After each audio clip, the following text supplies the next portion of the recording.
కోసమే వేచి ఉన్న రేయిలా వేయి కళ్ళతోటి ఎదురు చూడనా వానజల్లు కోసమే వేచి ఉన్న పైరులా గంపెడంత ఆశతోటి చూడనా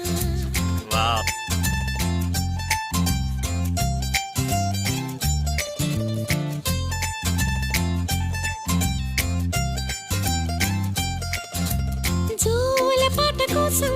ఉయ్యాలలోన చంటి పాపలాగా కోడి కూత కోసం తెల్లారు జాము పల్లెటూరిలాగా ఆగనే లేనుగా చెప్పవా నేరుగా గుండెలో ఉన్న మాట ఏ ఒకటి రెండు మూడు అంటూ అరే ఒక్కో క్షణాన్ని నేను